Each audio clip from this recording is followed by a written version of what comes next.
de la canción y la pregunta que surge, ¿acaso los ángeles cantan? Permítame mostrarle algo interesante de esto, simplemente como punto inicial para comenzar en esta noche. Job, capítulo 38, versículo 7, describiendo en esta sección la creación de Dios conforme Él crea el mundo. El versículo 4 habla de que Él establece el cimiento de la tierra y versículo 5 la mide y demás. Versículo 7 dice que toda esta creación ocurrió cuando las estrellas de la mañana cantaban juntas y todos los hijos de Dios, y claro, eso se refiere a los ángeles, gritaban de gozo. Entonces sabemos que los ángeles cantaron en la creación del mundo, en la creación del universo. Todas las estrellas de la mañana cantaron juntas y entonces sabemos que los ángeles cantan. Ahora, para darle un paralelo, vea Apocalipsis capítulo 5, versículo 11. Apocalipsis capítulo 5, versículo 11.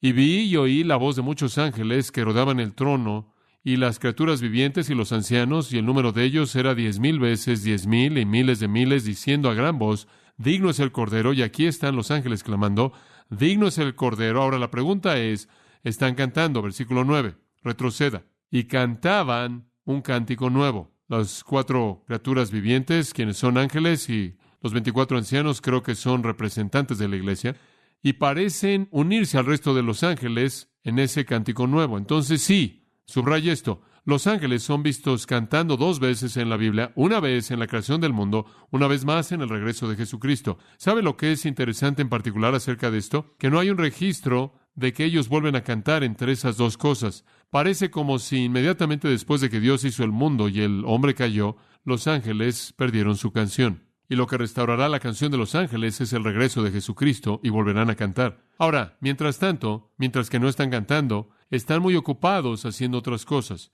Y hemos estado estudiando eso. Hemos hablado de su existencia, su origen, el hecho de que fueron seres creados, su naturaleza, que son seres espirituales, sin embargo tienen una forma porque se mueven de un lugar a otro. Entonces hemos visto su existencia, su origen y su naturaleza. Y la última vez comenzamos a ver su ministerio. Y dijimos que hay 4 categorías de ministerio para los ángeles. Ministran a Dios, ministran a Cristo, le ministran al creyente y le ministran al incrédulo. Esas son las 4 categorías en las que los ángeles ministran. En primer lugar, hacia Dios dijimos, son ministros de adoración y ministros de servicio. Vemos a los ángeles en la Biblia simplemente estando ahí alrededor del trono de Dios, diciendo, Santo, Santo, Santo. Simplemente alabando a Dios, simplemente exaltando a Dios, simplemente adorando a Dios. Después también los vimos sirviendo a Dios. Dios tiene algo que hacer y envía a sus ángeles como mensajeros. En segundo lugar, dijimos que los ángeles tienen un ministerio hacia Cristo. Vimos a los ángeles ministrando a Cristo al anunciar su nacimiento. Le ministraron alrededor del tiempo de su nacimiento y a lo largo de su vida terrenal. Le ministraron en su tentación, al principio de su vida, más adelante en su resurrección, y estuvieron ahí asistiendo su ascensión en el cielo, y estarán con Él cuando Él regrese. Pero dijimos que en toda la vida de Cristo hubo un periodo de tiempo cuando los ángeles no estaban ayudando. ¿Se acuerda cuál fue? Cuando Él murió. Y ese es el tiempo en el que Él dijo, si quisiera, podría haber llamado a 12 legiones de ángeles, pero escogió no hacerlo para que muriera por usted y por mí. Fuera de eso, los ángeles lo asistieron a lo largo de su vida, y todavía le sirven y regresarán con Él en su segunda venida. En tercer lugar, en el ministerio de los ángeles, comenzamos a ver el ministerio de los ángeles hacia los creyentes, cómo los ángeles nos ministran como cristianos. Y eso realmente fue emocionante. En Hebreos 1:14 vimos un versículo básico, dice, enviados para ministrar a aquellos que serán herederos de la salvación. Los ángeles son siervos, enviados para ministrar para los herederos de la salvación. Esos somos nosotros.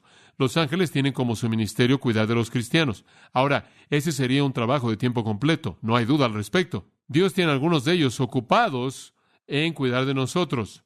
Hay alguna indicación de que hay ciertos ángeles asignados a ciertos creyentes. La gente siempre me pregunta, ¿tenemos un ángel guardián? Bueno, no estoy seguro de que tenemos solo uno. Yo preferiría pensar que probablemente tenemos a muchos de ellos que están disponibles para nuestras necesidades. ¿Qué es lo que los ángeles hacen para el creyente? En primer lugar, vimos la última vez, y esto es simplemente un repaso rápido, están ocupados vigilándonos, están viéndonos, ven a la iglesia. ¿Se acuerda que le dije que ven a las mujeres para asegurarse de que están en su misión? Ven al predicador, ven al creyente en su vida. De hecho, Daniel inclusive llama a los ángeles por nombre, vigilantes. En segundo lugar, revelan la verdad de Dios. Los vemos en la Biblia. Muchas veces están ahí como los agentes mediante las escrituras de Dios son traídas. Cuando Dios escribió con su dedo en el monte Sinaí, en la piedra, la ley, los ángeles entonces tomaron la ley y la trajeron a Moisés. Son los agentes que entregan la revelación de Dios en muchos casos. En tercer lugar, para los creyentes están ocupados guiando. Vemos eso a lo largo de la historia, los ángeles guiando a los hombres de Dios a varios lugares. Un ángel guió a Felipe, un ángel guió a Cornelio, un ángel guió a Pedro. En cuarto lugar, están ocupados proveyendo. ¿Se acuerda usted cuando Elías caminó ahí por el camino y no tenía nada que comer? Un ángel vino y le ministró y lo tocó y lo alimentó y lo sustentó. Y entonces están viendo, revelando, guiando y proveyendo. Y después llegamos a una quinta área, y ahí es donde comenzamos en esta noche. El quinto ministerio que los ángeles tienen, como lo encontramos en la Biblia hacia la gente que cree, es proteger. Están involucrados en protegernos. Guardan al pueblo de Dios del peligro físico. Los ángeles están involucrados en proteger. Permítame darle una ilustración de esto. Abra su Biblia en Daniel capítulo 3. En Daniel 3 me encanta esta historia, es simplemente fabulosa. Nabucodonosor tuvo un problema de ego, por decirlo de manera suave. Y él quería que todo el mundo dejara de adorar a cualquier otro dios que no fuera él mismo. Y todo el mundo tenía que estar adorando a Nabucodonosor, e hizo una ley. Bueno, vieron algunas personas hebreas a quienes no les importó eso. Y entonces decidieron que adorarían a Dios. Sadrach, Mesach y Abednego. Usted se acuerda de la historia. Y dijeron, Nabucodonosor, versículo 16, retrocediendo, dijeron, Nabucodonosor, no tenemos que responderte en este asunto. En otras palabras, ni siquiera nos preocupa esto. Ni siquiera estamos preocupados por todo esto, Nabucodonosor. Simplemente vamos a seguir haciendo lo que siempre hacemos. Y si así fuera, y nuestro Dios a quien servimos puede librarnos del horno de fuego ardiendo, y Él nos librará de tu mano, rey. Pero si no, sepas, oh rey, que aún así no serviremos a tus dioses, ni adoraremos a la imagen de oro que tú levantaste. No lo vamos a hacer. Bueno, Nabucodonosor se llenó de furia. Él realmente se enojó. Y me gusta esto. La forma de su semblante cambió. ¿Sabe usted lo que eso significa? Significa que él estaba tan enojado que su rostro se reflejó. Simplemente se enfureció. Y él habló y mandó que calentaran el horno 7 veces más de lo que normalmente estaba calentado. Calienten ese horno. Van a entrar. Él mandó a los hombres más fuertes que estaban en su ejército. Él temía que iba a meterse en una pelea. Y entonces él buscó a los brazos fuertes para que los amarraran y los arrojaran en el horno de fuego ardiendo. Y estos hombres fueron atados en sus túnicas, en sus turbantes, sus otras prendas de ropa, y que fueran arrojados en medio del horno de fuego ardiendo. Por tanto, debido a que el mandato del rey fue urgente y el horno era tan caliente, la flama de fuego mató a aquellos hombres que llevaron a Sadrach, Mesach y Abednego. Los hombres que los arrojaron terminaron siendo quemados hasta la muerte porque el fuego estaba tan caliente.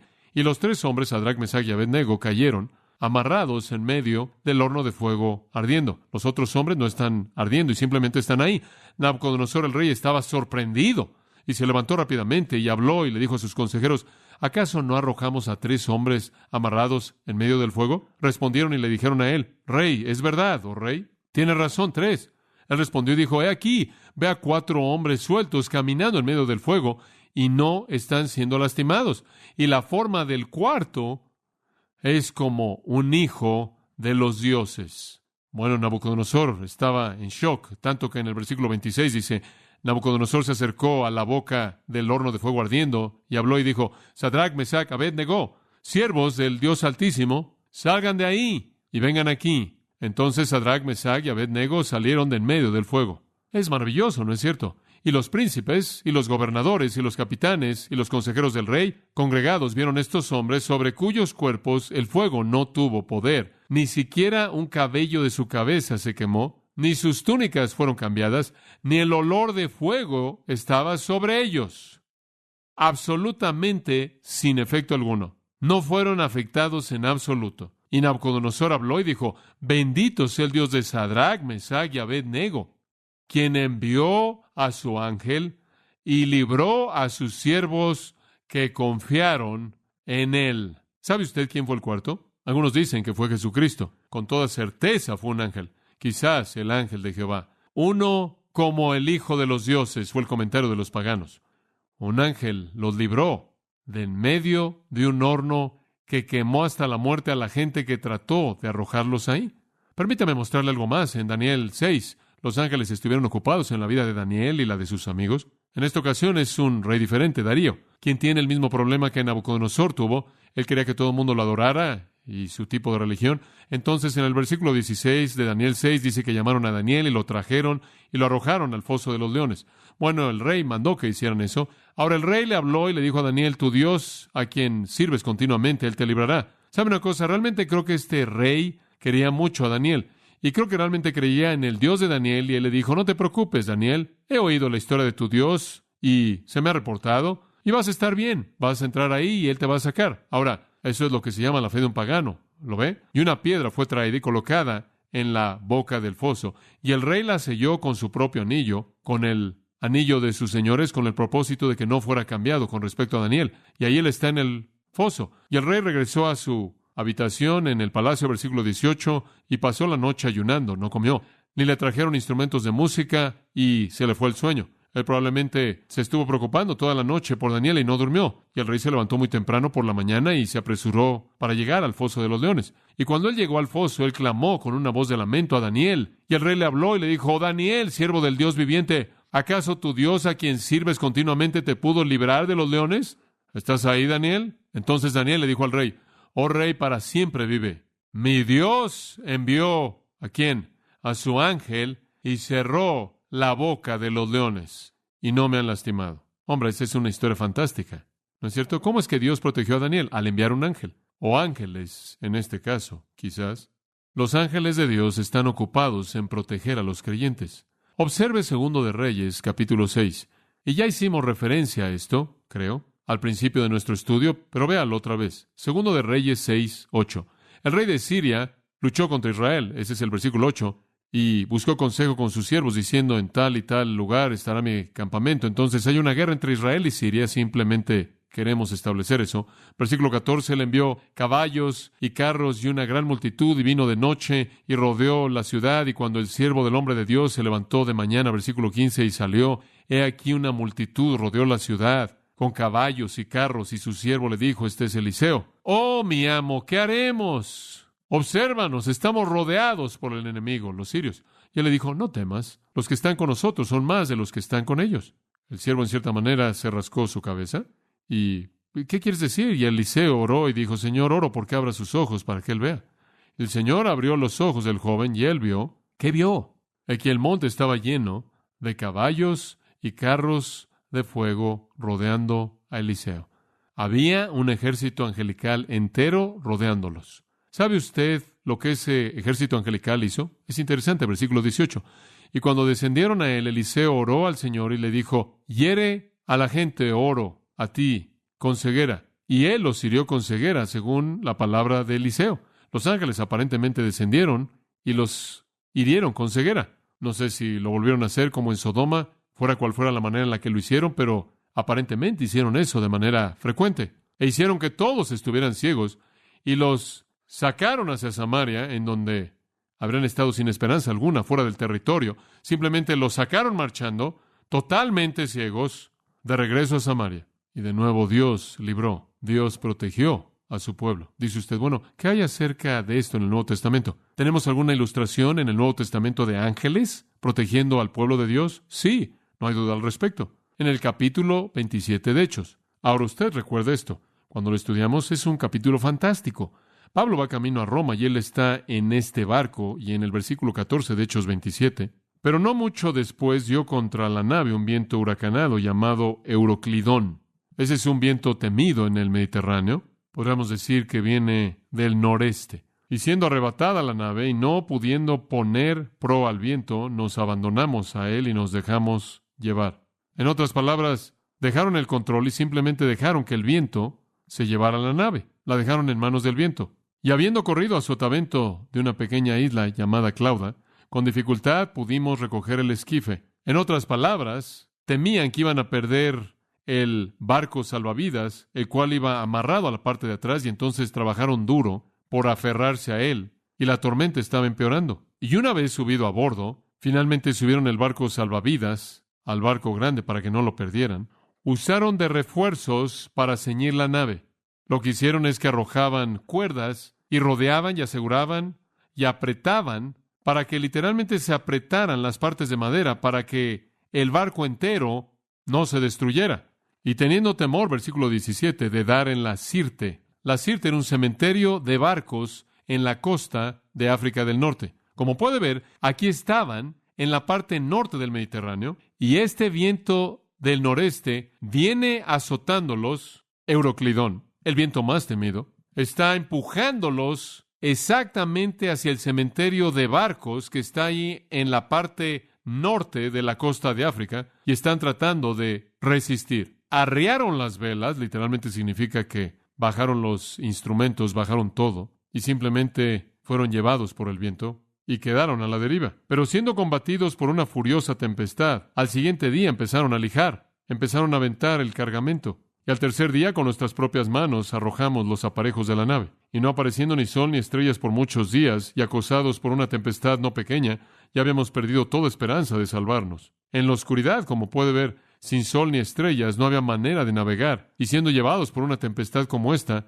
no tenían idea de lo que iban a golpear. Entonces Pablo, y esto es fabuloso, como hacía ya mucho que no comíamos, puesto en pie en medio de ellos, dijo: habría sido, por cierto, conveniente, oh varones, haberme oído, y no zarpar de Creta tan solo para recibir este perjuicio y pérdida. Pero ahora os exhorto a tener buen ánimo. Tengan buen ánimo, hombres, pues no habrá ninguna pérdida de vida entre vosotros, sino solamente de la nave. Y piensa en eso. ¿Le gustaría a usted escuchar esas noticias? Hombres, nadie se va a ahogar. Únicamente vamos a perder el barco. Sí. ¿Y qué hacemos aquí sin un barco? Dice usted, ¿cómo sabes eso? Versículo 23. Porque esta noche ha estado conmigo, ¿quién? El ángel de Dios de quien soy y a quien sirvo. ¿Sabe usted lo que el ángel dijo? Pablo, no temas. Es necesario que comparezcas ante César y aquí Dios te ha concedido todos los que navegan contigo. ¿Sabe una cosa? Mientras que ese pequeño barco estaba siendo azotado por todo el Mediterráneo por ese viento, hubo una legión entera, lo que sea,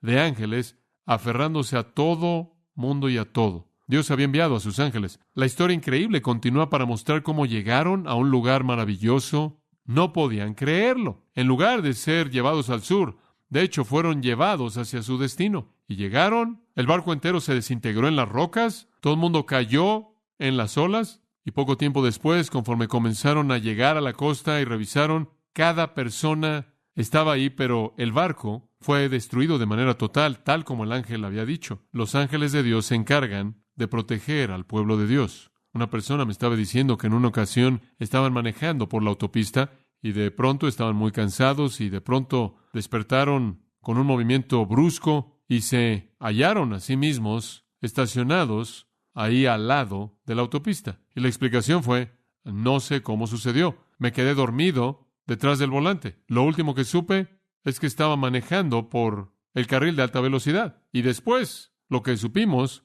estaba ahí estacionado en el acotamiento al lado. ¿Se da cuenta? Tienen que ser ángeles. Pero la manera en la que algunos de ustedes manejan cansa a los ángeles.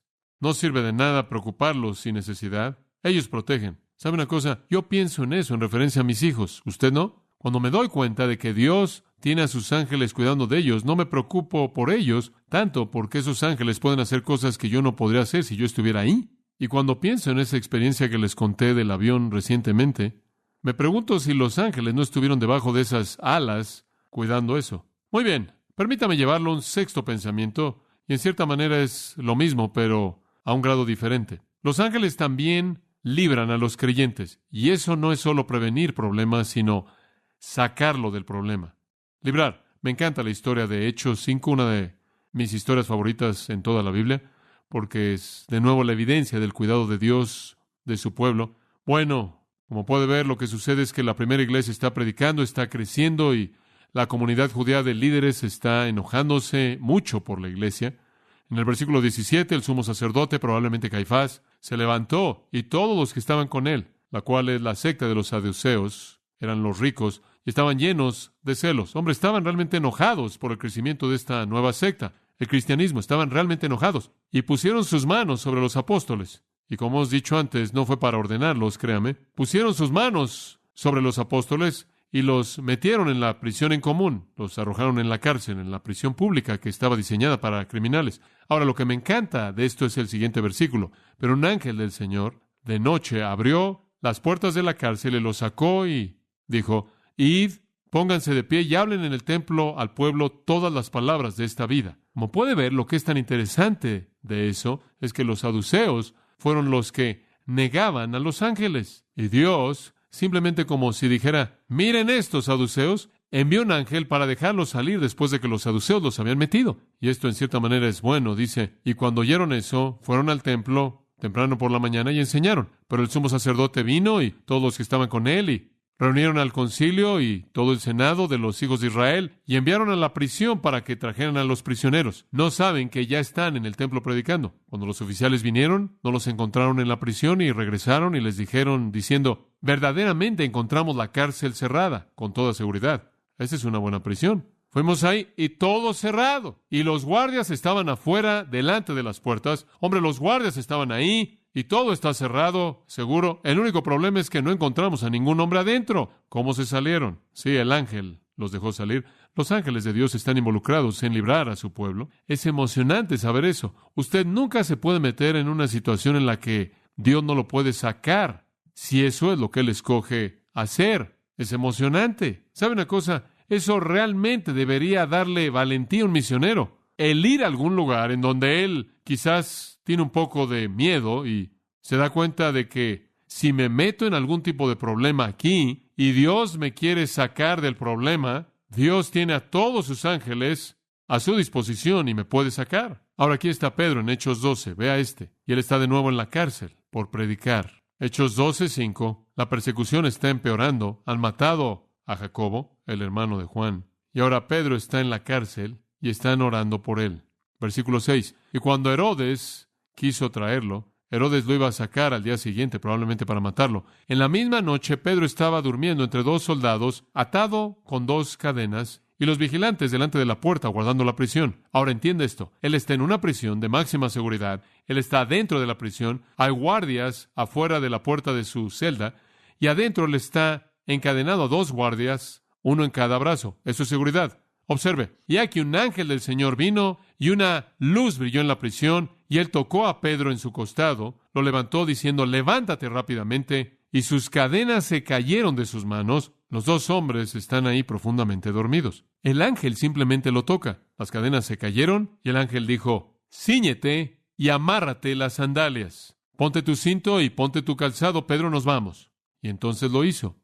Y él le dijo, ponte tu túnica y sígueme. Ponte tu abrigo, vámonos. Él salió y lo siguió y no sabía si era verdad lo que fue hecho por el ángel, pero pensó que vio una visión.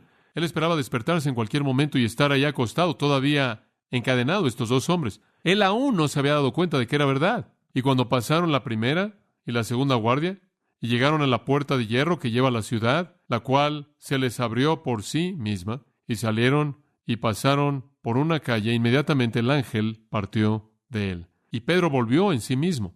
Él finalmente se despertó y se dio cuenta de que él estaba de pie en la calle. Ahora sé con certeza que el Señor ha enviado a su ángel y que me ha librado de la mano de Herodes. Y claro, de ahí él fue a la reunión de oración, en donde estaban orando porque lo sacaran. Y él llamó a la puerta, y vinieron a la puerta y le dijeron, no puedes ser tú estás en la cárcel. Y le cerraron la puerta en la cara y lo dejaron ahí. Gran fe, ¿verdad?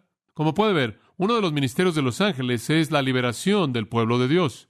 Un paralelo moderno sorprendente viene de la experiencia de un cristiano de la India, famoso llamado Sundar Singh. Algunos de ustedes quizás han leído de él. Por orden del jefe lama de cierta comunidad del Tíbet, Sundar Singh fue arrojado a un pozo seco, al cual se le colocó una tapa, simplemente para propósitos como ese de arrojar a la gente allá adentro, y fue asegurado y cerrado. Ahí dejaron a Sundar Singh para que muriera. Él dijo que habían muchos huesos, e inclusive había carne que se estaba pudriendo en la parte de abajo del pozo, de otros que habían sido colocados ahí para esa misma razón. En la tercera noche, cuando él había estado clamando a Dios en oración, él escribió, él oyó a alguien que abría la tapa, y una voz le habló diciéndole que tomara una cuerda que había sido bajada. Lo hizo y con gusto encontró un lugar en la parte de abajo de la cuerda en donde él podía colocar su pie. Su brazo se había roto cuando había sido aventado ahí.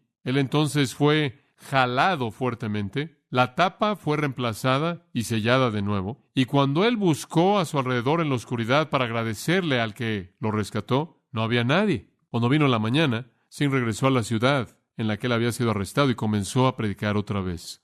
Las noticias le llegaron rápidamente al jefe lama, quien negó que podía haber sucedido debido a que la única llave estaba amarrada a su propio cinto. ¿Cómo sucedió? Pudo haber sido uno de los ángeles de Dios. Ahora, en casos como ese, vemos la liberación de Dios. Ahora, Dios está activo haciendo esto. Piense en cuán activo Él debió haber estado en las vidas de toda la gente en Hebreos capítulo 11. Digo, simplemente cuidar de algunas de esas personas y librar a todas esas personas que están enlistadas, los héroes, Gedeón, Barak, Sansón, Jefté, David, Samuel. Piensen cómo los ángeles debieron haber estado activos en los que mediante la fe sujetaron reinos, obraron justicia, obtuvieron promesas, cerraron las bocas de leones, apagaron fuegos, escaparon del filo de la espada y etcétera, etcétera, etcétera, etcétera. Piensen cómo los ángeles han servido al pueblo de Dios mediante protección y liberación a lo largo de la historia. Y sabe una cosa, los ángeles van a estar activos en el futuro protegiendo al pueblo de Dios. Durante el periodo de tiempo conocido como la tribulación, después de que el Señor saque a la iglesia, Dios va a llevarse a 144,000 judíos, según Apocalipsis 7, 12,000 de toda tribu, y hacerlos evangelistas. Todo Israel será salvo, Romanos 11 dice, pero 144,000 de ellos van a convertirse en evangelistas para predicar el evangelio. Y para asegurarse de que nadie lastime a esos evangelistas, Apocalipsis 7:1 dice esto: y después de estas cosas vi 4 ángeles que estaban en las 4 esquinas de la tierra, conteniendo los 4 vientos de la tierra, para que los vientos no soplaran sobre la tierra, ni el mar, ni ningún árbol. Ahora observe. Y vi otro ángel ascendiendo del amanecer del sol, ascendiendo del este, teniendo el sello del Dios viviente. Y él clamó a gran voz a los otros ángeles, a quienes se les dio poder de herir la tierra y el mar, diciendo: no hieran la tierra, ni el mar, ni los árboles, hasta que hayamos sellado a los siervos de nuestro Dios en sus frentes. Aquí viene un ángel y los sella. ¿Sabe por qué? Para que no pudieran ser tocados, no pudieran ser lastimados, no pudieran ser dañados durante el tiempo de la tribulación. Son los evangelistas de Dios, son los misioneros de Dios, y el sello angelical los guarda de la muerte en manos de la bestia. Es una marca de identificación quizás para que los ángeles sepan a quién deben proteger cuando la matanza de la tribulación ocurra.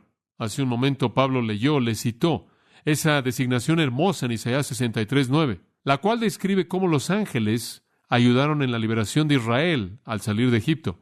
En toda su aflicción, me encanta esto, en toda su aflicción él fue afligido. Dios vio a Israel y cada vez que un israelita era golpeado con un látigo durante el proceso de hacer ladrillos, Dios sintió el dolor. Cada vez que un israelita era golpeado en el rostro y arrojado al suelo, Dios sintió el dolor. En toda su aflicción él fue afligido, y el ángel de su presencia los salvó en su amor y en su compasión. Él los redimió y él los llevó y los cargó todos los días de la antigüedad. Israel y Egipto. Y Dios los amó y los llevó en sus brazos y los cargó y envió al ángel de su presencia. Ese no es ningún otro que el Cristo encarnado. Esa es una teofanía para sacarlos. Dios libra a su pueblo con sus ángeles. En séptimo lugar, un séptimo ministerio que tienen los ángeles es que están activos en responder a la oración. Ahora, quiero aclarar eso. Los ángeles no responden a la oración, simplemente entregan respuestas. Están activos en entregar respuestas a la oración. Por ejemplo, le acabo de leer Hechos 12. El ángel que sacó a Pedro de la prisión, ese pasaje comienza al decir: y estaban orando por Pedro, y Dios envió a un ángel en respuesta a sus oraciones. En Daniel 9, usted tiene algo muy parecido, una oración y Dios envía un ángel. En Daniel 10, lo vuelve a tener, una oración y Dios envía un ángel. En Hechos 12, oración por parte de la iglesia y Dios envía un ángel. Y no le oramos a los ángeles, porque los ángeles no tienen la independencia de ejercer su propia voluntad. Únicamente son siervos. No giran sus propias órdenes, no hacen lo que quieren en cualquier momento, únicamente obedecen a Dios. Y la oración que le ofrecemos a Dios es la única oración que es oída, pero Dios activa a sus ángeles en respuesta a esa oración. Y me imagino que estará bien decir: Señor, necesito a tus ángeles. ¿Podrías enviar a unos cuantos y enviármelos para ayudarme a salir de este problema?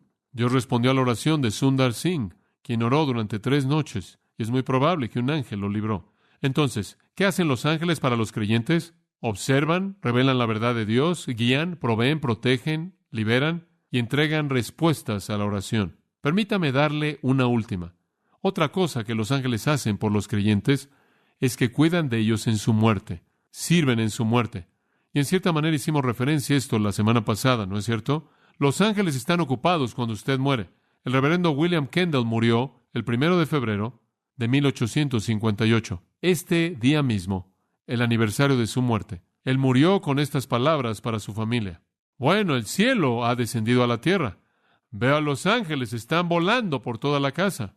La señora Anna Crossen dijo que las últimas palabras de su madre, que estaba muriendo, fueron estas: Oh, Ana, puedo ver a los ángeles. ¿No los puedes ver? Una carta antigua que encontré dice esto: la señorita Bernard murió después de mucho sufrimiento. El fin fue muy pacífico y sus últimas palabras fueron estas: veo 2 ángeles que vienen por mí. Fin de la cita. Ahora, en cierta manera eso es emocionante. Acompáñeme a Lucas 16 y veamos si hay apoyo para eso en las Escrituras. Lucas 16, versículo 19. Hubo cierto hombre rico, vestido de púrpura y lino fino, y comía bien o disfrutaba de banquetes diariamente. Hombre rico. Hubo cierto mendigo llamado Lázaro, quien estaba en su puerta lleno de llagas. Lázaro estaba sentado allá afuera, en la puerta del hombre rico, simplemente con llagas, y él era una persona bastante necesitada que deseaba alimentarse de las migajas. Esto es, él quería comer basura. Él simplemente estaba ahí en la puerta del hombre rico para comer la basura del hombre rico. Además, los perros venían y le lamían las llagas. Ahora, ese es un personaje bastante despreciable, francamente. Observa el versículo 22. Sucedió que el mendigo murió. Dice usted, no es nada serio. Más vale que crea que fue algo serio. Ese mendigo fue llevado por los ¿qué? Ángeles al seno de Abraham. Ese hombre quizás no fue importante para nadie en este mundo, pero cuando él murió, Dios envió a sus ángeles para traerlo al seno de Abraham. Entonces, en todas estas maneras, los ángeles le ministran a los creyentes. ¡Qué realidad tan fantástica! Saber que los ángeles poderosos ministran a favor de nosotros. Inclusive en el futuro van a ministrar. En días venideros en el futuro, durante el periodo de la tribulación, los ángeles van a ministrar a los santos de la tribulación, los cristianos que sean salvos, que sean redimidos durante el periodo de la tribulación, van a conocer un ministerio angelical. Cuando Jesús regrese, Él dice en Mateo 24:31, Él enviará a sus ángeles para reunir a sus escogidos. Entonces los ángeles van a ser los que van a congregar a los santos. Los ángeles van a ser los que congregan a todos los creyentes. Durante el reino, los ángeles van a servirnos de nuevo. Dice en 1 Corintios 6, 2 y 3, que gobernaremos en el reino. 1 Corintios 6, se lo voy a leer, versículo 2. ¿O no sabéis que los santos juzgarán al mundo? Versículo 3, ¿no sabéis que juzgaremos ángeles? En el reino venidero vamos a gobernar con Cristo, junto con Él, como coherederos, y los ángeles nos van a ministrar, y los ángeles nos van a servir, y los ángeles van a estar sujetos a nosotros. Nos ministran ahora, nos ministrarán en el futuro. ¿Cómo debe un creyente sentirse hacia los ángeles? ¿Cuál debe ser nuestra actitud hacia ellos? Bueno, número 1, debemos respetarlos. Después de todo, son siervos de Dios y son santos. 2, debemos valorarlos. Bueno, no sé usted, pero yo los valoro ahora más que nunca simplemente al saber lo que hacen. 3, en cierta manera creo que debemos seguir su ejemplo porque adoran a Dios de manera incesante y sirven a Dios de manera incesante y nunca hay descanso en ninguno de esos dos. Hombre, ese es un patrón hermoso, ¿no es cierto? Y mientras que puedo estar agradecido y valorar y seguir su ejemplo, debo añadir esto: no podemos adorar a los ángeles, porque eso sería pecado. Los ángeles no quieren nuestra adoración. Escúchame, los ángeles adoran a Dios. Nos ponen el ejemplo para que nosotros adoremos a Dios. Las Escrituras nos prohíben adorar ángeles. Colosenses 2:18 dice: nadie os defraude de vuestra recompensa en una humildad voluntaria y adoración de ángeles. No deje que nadie lo engañe a usted para que usted adore ángeles. Usted perderá su recompensa. ¿Y sabe una cosa? Los ángeles no quieren la adoración de usted, no la quieren en absoluto. En Apocalipsis 19:10, Juan cayó a los pies de un ángel para adorarlo, y él me dijo: no lo hagas, levántate, Juan, yo soy tu consiervo, adora a Dios. Ese ángel sabía. Los ángeles no quieren adoración. Y de nuevo, yo, Juan 22:8 de Apocalipsis, vio estas cosas y las oí, y cuando había oído y visto, me postré para adorar a los pies del ángel, y él me dijo: no lo hagas, Juan, levántate, yo soy tu consiervo, adora a Dios. 2 veces lo hizo Juan. 2 veces le dijeron: no nos adores. Entonces los ángeles hacen todo eso para nosotros. ¿Y qué piden de nosotros? Nada, absolutamente nada, fuera de que adoremos a Dios. Los ángeles únicamente son una extensión del amor de Dios, únicamente son una extensión del cuidado de Dios, únicamente son una extensión del poder de Dios, una extensión de la gracia de Dios, una extensión de la provisión de Dios. Eso es todo. Y la gloria es de Dios. La gloria es de Dios. No adore a los ángeles, adore a Dios. Eso nos lleva a una última categoría, simplemente de manera breve. Los ángeles le ministran a Dios, a Cristo, a los cristianos, o a los creyentes y a los incrédulos. ¿Qué es lo que los ángeles le hacen a los incrédulos? ¿Cómo operan? De una manera y únicamente de una manera. La Biblia la define. Son los ejecutores de Dios. Están involucrados en la destrucción desastrosa de Sodoma y Gomorra, esa ciudad pecaminosa. Inclusive fueron los ejecutores de los primogénitos, Éxodo 12. En 2 de Reyes 19, un ángel mató a 185,000 incrédulos asirios en respuesta a la oración de Ezequías. Son los ejecutores de Dios en contra de los incrédulos. En Hechos capítulo 12, conocemos a un hombre llamado Herodes, uno de los muchos Herodes. Los Herodes fueron una familia de reyes.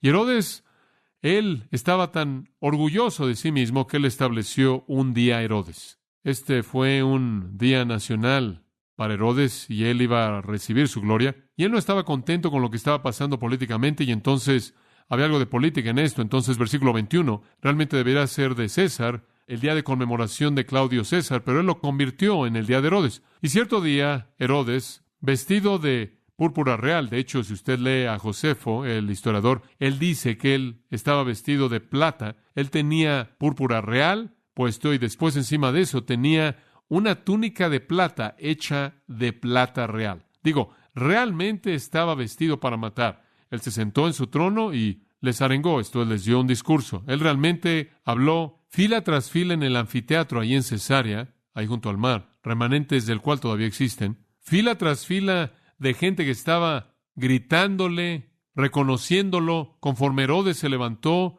y dio su discurso, y la gente gritó diciendo, es la voz de un Dios y no de un hombre. No es el increíble, él es divino, este Herodes. Pero Dios no estaba contento con él. Inmediatamente un ángel del Señor lo hirió porque no le dio la gloria a Dios y él fue comido por gusanos y murió. Debió haber sido una escena bastante dramática. Dios envió a su ángel y lo hirió, y los gusanos lo consumieron. Los ángeles aparecen en las Escrituras, como puede ver, en relación a los incrédulos únicamente de una manera, como ejecutores. Por ejemplo, acompáñeme a Apocalipsis por un momento, si es tan amable. Desde el capítulo 6 hasta el capítulo 19, los ángeles una y otra vez aparecen como emisarios de juicio. Capítulo 8, por ejemplo, versículo 7, el primer ángel tocó y siguió granizo y fuego mezclado con sangre, y fueron arrojados sobre la tierra, y la tercera parte de los árboles se quemaron, y el césped se quemó, pasto verde. El segundo ángel tocó, y la gran montaña, ardiendo con fuego, fue arrojada al mar, y una tercera parte del mar se convirtió en sangre. Este es algún gran meteoro que sale del cielo, que choca y contamina el agua. Una tercera parte de las naves fueron destruidas, una tercera parte de las criaturas en el mar, y una tercera parte de todo el mar murió. Un tercer ángel tocó en el versículo 10, y una estrella cayó del cielo, y esta azota al agua dulce y la contaminó, y muchos murieron debido a las aguas amargas. Un cuarto ángel tocó, y una tercera parte del sol fue herido, una tercera parte de la luna, una tercera parte de las estrellas. ¿Y sabe usted lo que eso causaría? Eso destrozaría el calendario, las estaciones, las mareas, todo, caos. De nuevo el ángel dijo, si usted piensa que eso es malo, volando por el cielo en el versículo 13, ¡ay, ay, ay! De las siguientes 3 trompetas que están por tocar. En el capítulo 9, un quinto ángel tocó y una estrella cayó del cielo. Y el foso sin fondo fue abierto, y de ahí salieron todos los demonios, y sigue, y simplemente continúa así conforme los ángeles vienen con actos de juicio, actos quitando de la tierra a los impíos, juicio terrible, terrible. Usted tiene el desarrollo de las copas de ira en el capítulo 16, conforme los ángeles derraman esa fase final de juicio que azota de una manera tan dolorosa. Dice, el ángel derramó la copa y una llaga maligna y dolorosa, 16:2, cayó sobre los hombres. Otro ángel derrama una copa y el mar se convirtió como la sangre de un hombre muerto y toda cosa viva en el mar murió. Y un tercer ángel derramó en el versículo 4 en los ríos y en las fuentes de las aguas y se convirtieron en sangre. Y sigue, y sigue. El cuarto ángel derrama en el versículo 8 en el sol y se le dio potestad para quemar a los hombres con fuego. El quinto ángel derramó y se mordían sus lenguas de dolor. llagas, cosas terribles que ocurrieron físicamente, y sigue así. Como puede ver, los ángeles son los instrumentos de Dios de juicio en contra de los impíos. En 2 de Tesalonicenses capítulo 1, versículo 7, dice esto: a vosotros que sois afligidos, descanso con nosotros. Un cristiano puede descansar, pero escuche el resto. El Señor Jesús será revelado desde el cielo con los ángeles de su poder, ¿haciendo qué? En llama de fuego, vengándose de aquellos que no conocen a Dios, ni obedecen el evangelio de nuestro Señor Jesucristo, los cuales serán castigados con destrucción eterna, excluidos de la presencia del Señor y de la gloria de su poder.